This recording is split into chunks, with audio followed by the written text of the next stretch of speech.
काले जंगल का श्राप, शुरुआत और ज्यासा का टकराव। गांव के बाहर कुछ दूरी पर फैला था एक घना जंगल जिसे लोग काला जंगल कहते थे। गांव वालों का मानना था कि उस जंगल में आत्माओं का बसेरा है और वहां जाने वाला कभी लौटकर नहीं आता। राज, एक साहसी और निडर युवक, इस अफवाह को झूठ समझता था। उसके लिए डर महज एक कमजोर सोच थी। एक शाम जब वह अपने दोस्तों के साथ चौपाल पर बैठा तो गांव के बुजुर्ग ने बताया, उस जंगल में एक औरत की आत्मा भटकती है। कहते हैं वह निर्दोष थी पर उसे डायन कहकर जला दिया गया। अब वह बदला ले रही है। राज ने हंसते हुए कहा, यह सब बकवास है, मैं खुद जंगल जाकर सच का पता लगाऊंगा। सिया, उसकी मंगेतर, घबरा गई। उसने हाथ जोड़ते हुए कहा, राज मत जाओ, यह महज अफवाह नहीं है। लेकिन राज ने उसकी बात अनसुनी कर दी। मध्य भाग, भयावह मंजर का सामना।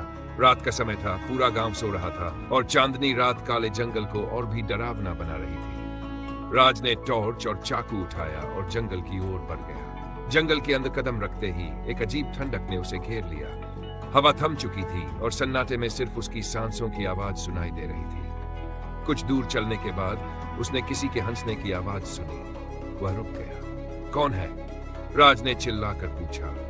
पेड़ों के बीच से सफेद साड़ी में एक महिला प्रकट हुई। उसके पैर उल्टे थे और उसकी लाल आंखें अंधेरे में चमक रही थी। तुम्हें आने में देर हो गई, राज, उसने मुस्कुराते हुए कहा। राज का दिल तेज से धड़कने लगा। उसने पलटकर भागने की कोशिश की, लेकिन उसके पैर जमीन में धंस गए। महिला ने अपने हाथ उठाए और उसके चारों ओर घना धुआं फैलने लगा। जब धुआं छंटा तो राज खुद को एक वीरान हवेली के अंदर पाया।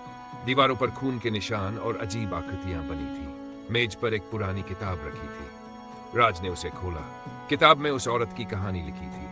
वह गांव की एक मासूम महिला थी जिसे गांव वालों ने डायन समझकर जला दिया था। उसकी आत्मा बदले की आग में जल रही थी। भयावह सच और भयानक। राज किताब पढ़ ही रहा था कि वही महिला अचानक उसके सामने प्रकट हुई। अब तुम यहां से नहीं जा सकते, उसने हंसते हुए कहा। राज ने भागने की कोशिश की, लेकिन दरवाजे अपने आप बंद हो गए। उसकी चीख हवेली की दीवारों में गूंजने लगी। सुबह गांव के लोग जंगल के पास जमा हुए।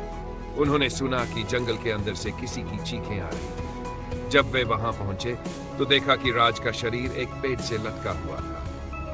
राज की मौत के बाद गांव वाले उस जंगल से और भी डरने लगे। कहते हैं, अगर रात में कोई उस जंगल के पास जाए तो राज की आवाज सुनाई देती है। कभी काले जंगल में मत जाना, वरना तुम्हारा अंत भी ऐसा ही होगा। अंधविश्वास और अन्याय का परिणाम बहुत घातक हो सकता है। साहस और जिज्ञासा का सही जगह उपयोग करना चाहिए। यह कहानी रहस्य